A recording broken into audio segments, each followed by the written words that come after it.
Jadi kita YouTuber pemula, kadang yang udah berhati-hati aja, kadang-kadang masih suka kepleset ya. Nah, apalagi buat teman-teman yang membuat video-video seperti ini ya, siap-siap aja nanti pas masa peninjauan monetisasinya ya. Karena channel seperti itu tadi ya berpotensi ada penolakan dari program partner YouTube. Assalamualaikum warahmatullahi wabarakatuh. Terima kasih buat teman-teman, saudara, dan semua yang udah jawab salam dari saya. Semoga kita selalu dalam lindungan Tuhan yang Maha Kuasa ya. Amin. Oke, jadi gini teman-teman. Ternyata sebagai YouTuber itu kita harus harus memperhatikan beberapa peraturan YouTube yang memang benar-benar tidak boleh ya, karena peraturan YouTube atau peraturan program partner YouTube ini nanti akan bisa berpengaruh di ini teman-teman, di proses monetisasi. Nah, kita kan membuat video di YouTube ini ya dengan harapan video kita bisa dimonetisasi ya, supaya kita tidak membuat video sia-sia lah. Ibaratnya ada hasil dari kerja kita membuat video di YouTube. Nah, oke, buat teman-teman yang belum subscribe, silahkan teman-teman subscribe dulu. Nah, buat teman-teman yang udah subscribe, saya ucapkan banyak-banyak terima kasih. Oke ya, kita langsung aja ya teman-teman ya. Jadi gini teman-teman, ternyata di YouTube itu ada beberapa hal yang memang tidak dibolehkan ya teman-teman. Jadi kayak konten-konten berulang, konten hak cipta. Nah, itu nantinya akan bermasalah. Nah, ini yang paling berbahaya adalah konten-konten berulang ya teman-teman ya. Konten berulang ini konten yang seperti apa sih? Konten yang berulang ini ibaratnya kita gini teman-teman, kita ngambil video orang, kemudian kita upload lagi di YouTube ya. Nah, jadi itu kan udah mempunyai hak cipta ya. Nah, itu nanti kita bakalan kena konten berulang atau kena copyright. Nah, ini akan berpotensi besar kalau nantinya video kita ini tidak bisa dimonetisasi. Mungkin kalau copyright ya masih bisa ini teman-teman. Kalau video-video yang memiliki hak cipta, mungkin pas lagi proses peninjauan monetisasi, mungkin ada beberapa video yang memang bisa hasilnya dibagi dua ya. Jadi separuh buat kita dan separuh buat pemilik video asli ya, atau penciptanya ya. Nah, kalau yang dibagi dua ini masih mendingan teman-teman. Tapi kalau seandainya minta dihapus atau kena copyright, kan kita jadi kerja sia-sia ya. Udah ngedit, udah beli kuota buat ngupload video, akhirnya malah kena copyright yang akhirnya minta dihapus. Nah, itu yang nggak enaknya ya teman-teman ya. Kalau misalkan hasilnya nantinya pas lagi udah bisa dimonetisasi, hasilnya bisa dibagi dua, nah itu masih mendingan. Nah, jadi ada video yang memang benar-benar fatal dan kemungkinan besar ditolak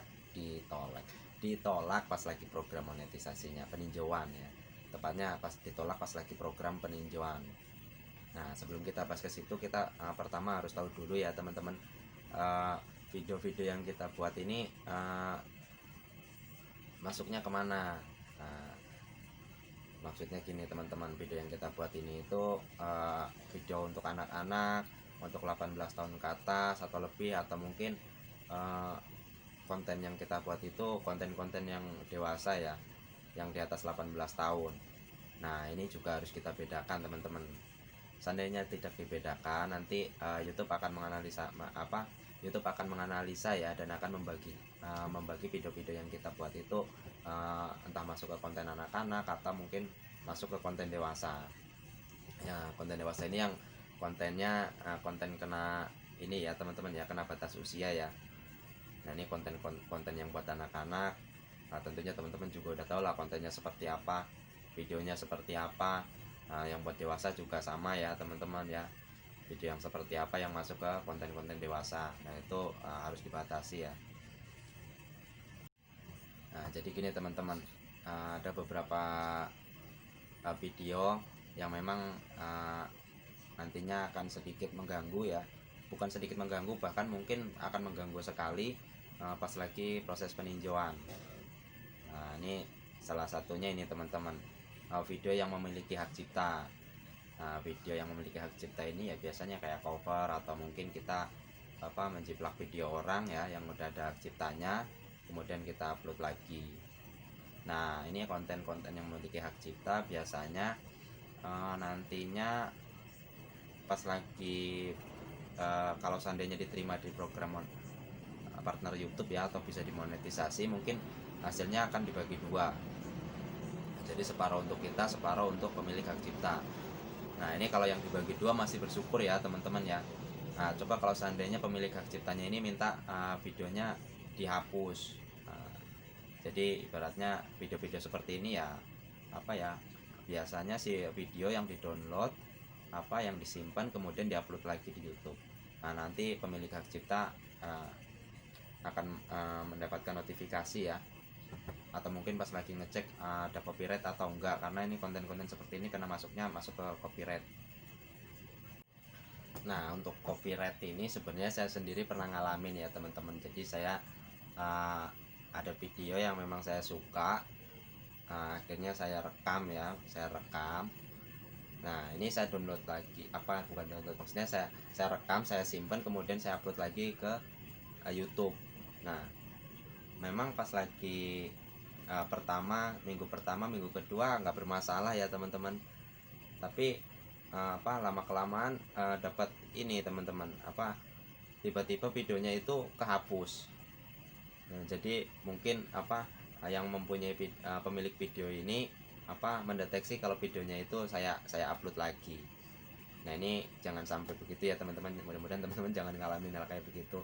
Tapi ini karena kita sama-sama pemula, pasti pernah mengalami kesalahan. Anggap aja ini buat pengalaman lah buat saya. Nah, kemudian ini teman-teman, konten yang kena reuploader ya.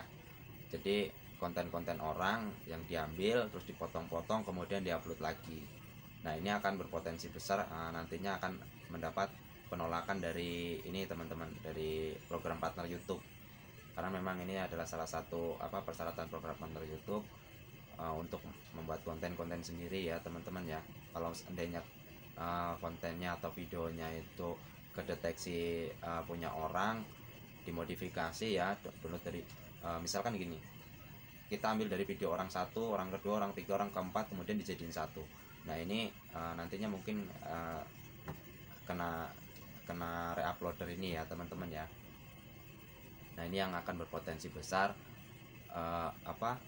penolakan pas lagi masa peninjauan. Nah, ini kadang-kadang kita jadi YouTuber pemula ya, kita udah membuat videonya aja udah berhati-hati aja, kadang-kadang masih suka kepleset. Nah, apalagi ini ya teman-teman ya, ngambil video orang kemudian kita upload lagi ya, ibaratnya nggak mau susah payah membuat video. Nah, ini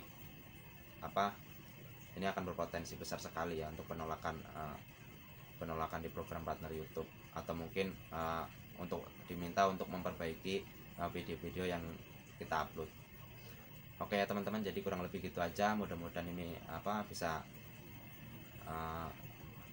bisa bermanfaat lah buat teman-teman ya. Jadi kedepannya kita bisa saling berbagi, saling memberi semangat. Dan buat teman-teman yang udah mau nonton, saya ucapkan banyak terima kasih. Assalamualaikum warahmatullahi wabarakatuh.